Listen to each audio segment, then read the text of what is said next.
Assalamualaikum warahmatullahi wabarakatuh. Salam sejahtera untuk kita semua. Pertama-tama, puji syukur kehadirat Allah Subhanahu wa Ta'ala atas segala rahmat dan hidayahnya kepada kita semua, sehingga konten video digital kali ini selesai tepat pada waktunya.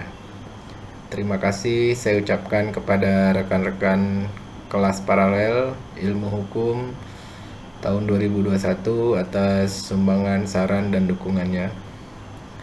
Terima kasih yang terkhusus saya sampaikan kepada dosen pengampu mata kuliah Hukum Dagang Ibu Lia Nuraini SHMH atas segala materi yang diberikan selama ini. Adapun tujuan pembuatan konten digital kali ini adalah untuk memenuhi tugas yang diberikan oleh dosen pengampu mata kuliah Hukum Dagang Ibu Lia Nuraini SHMH, dengan harapan semoga video ini dapat menambah pengetahuan kita, wawasan kita bersama untuk lebih memahami tentang perjanjian pengangkutan. Bapak Ibu sekalian, pada konten digital kali ini saya mengangkat tema perjanjian pengangkutan, disusun oleh saya sendiri, Bambang Irawan, dengan NIM 21050137.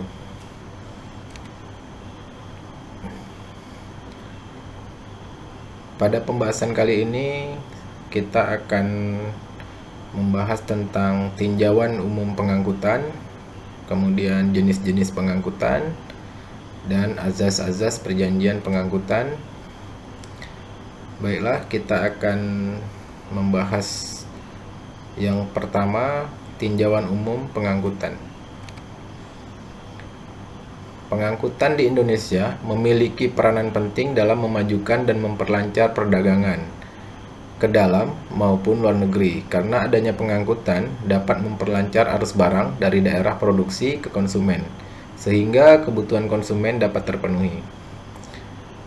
Menurut Purwo Sucipto, perjanjian timbal balik adalah pengangkut dengan pengirim, di mana pengangkut mengikatkan diri untuk menyelenggarakan pengangkutan barang dan atau orang dari suatu tempat ke tempat tujuan tertentu dengan selamat.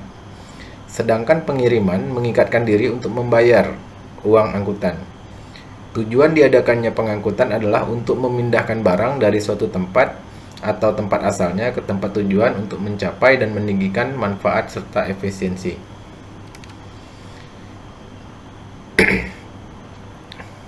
Kemudian kita akan melihat apa itu perjanjian pengangkutan.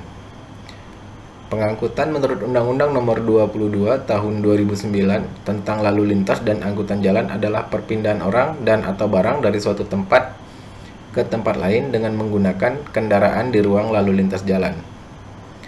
Pasal 468 ayat 2 KUHD, di sana disebutkan bahwa kewajiban pengangkut yang utama ialah menyelenggarakan pengangkutan dan menjaga keselamatan barang yang diangkut, mulai dari diterimanya dari pengirim sampai diserahkannya kepada penerima barang.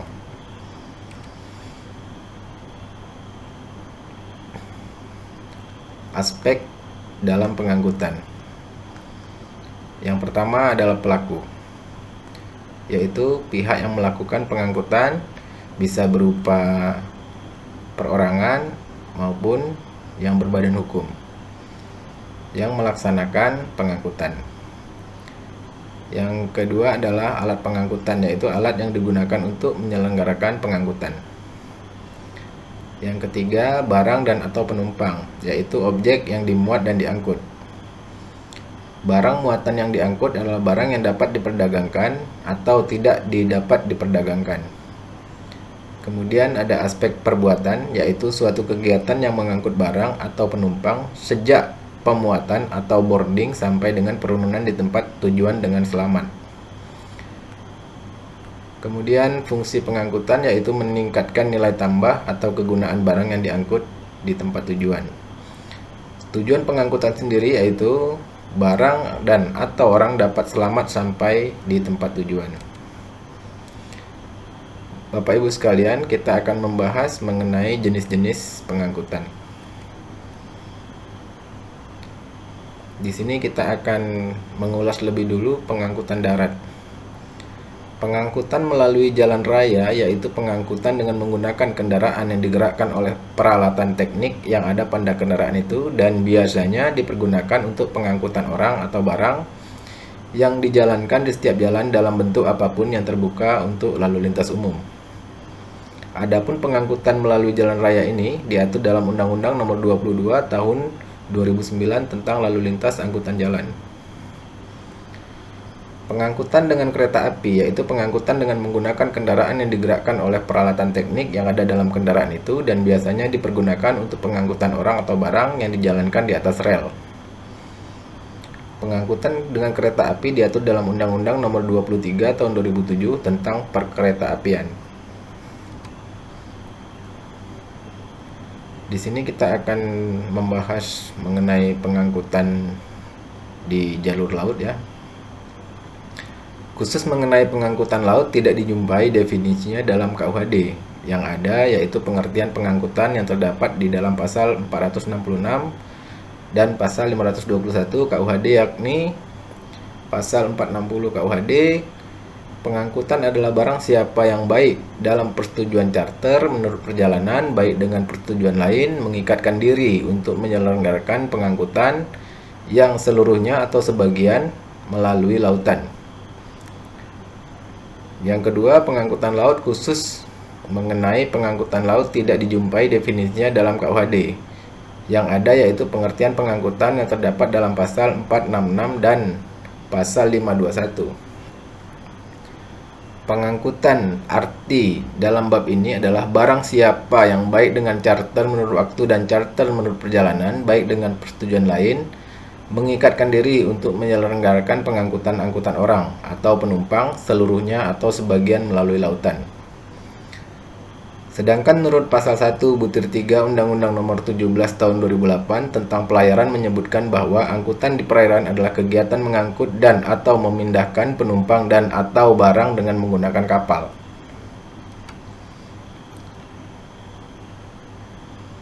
Rekan-rekan sekalian, di sini kita akan membahas tentang pengangkutan udara. Pengangkutan udara ini diatur dengan Undang-Undang Nomor 1 Tahun 2009 tentang penerbangan.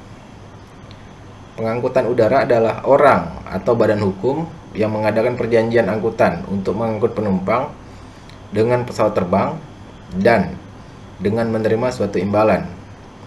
Angkutan udara diadakan dengan perjanjian antara pihak dan bentuk tiket penumpang atau tiket bagasi bisa dijadikan tanda bukti telah terjadi perjanjian pengangkutan dan pembayaran biaya angkutan. Angkutan udara sebagai satu komponen sistem transportasi nasional pada hakikatnya mempunyai peranan yang sangat penting dalam penyediaan jasa layanan angkutan dalam negeri maupun di luar negeri, terutama dalam rangka menghubungkan daerah-daerah yang sulit dijangkau dengan mode angkutan lain secara cepat dan efisien untuk jarak tertentu.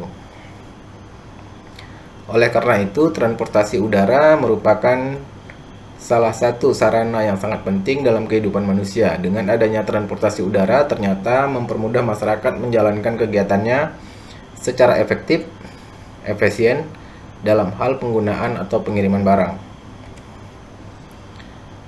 Di sini kita akan membahas ajas perjanjian pengangkutan.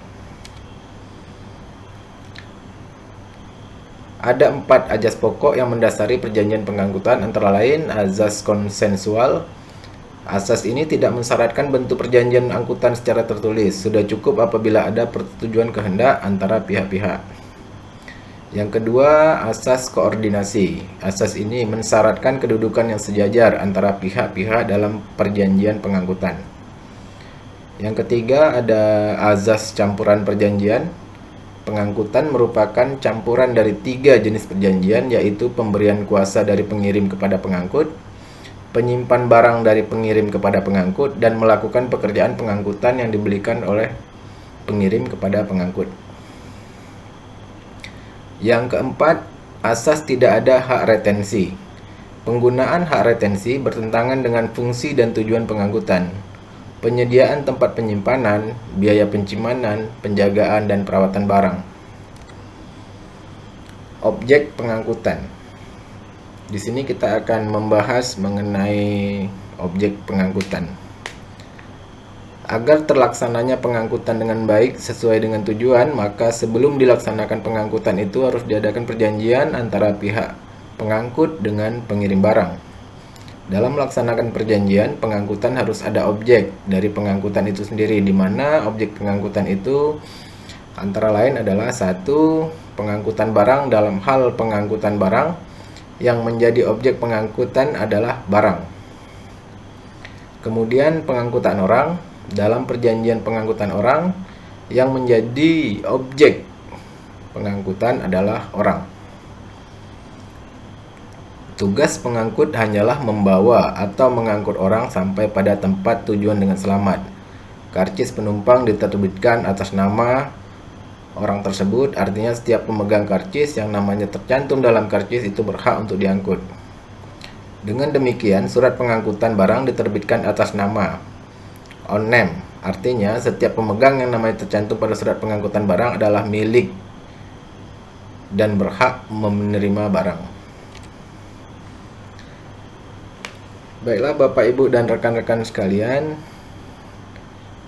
di sini kita sampai pada kesimpulan dari semua uraian dan penjelasan di atas tadi.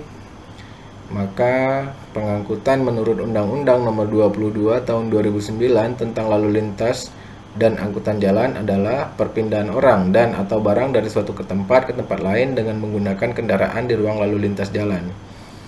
Ada 3 jenis pengangkutan, yaitu pengangkutan darat, pengangkutan laut, dan pengangkutan udara. Pada umumnya, dalam suatu perjanjian pengangkutan, pihak pengangkut leluasa untuk memilih sendiri alat pengangkutan yang hendak dipakainya. Sebagaimana halnya dengan perjanjian-perjanjian lainnya, kedua belah pihak diberikan kemerdekaan seluas-luasnya untuk mengatur sendiri segala hal mengenai pengangkutan yang akan diselenggarakan itu. Baiklah, sekian video konten digital dari saya dengan tema perjanjian pengangkutan. Semoga video ini bermanfaat bagi kita semua, menambah wawasan kita semua.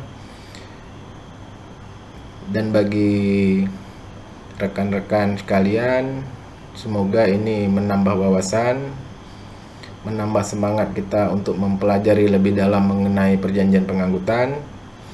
Terima kasih atas perhatian dan partisipasinya. Mohon maaf apabila ada salah-salah kata.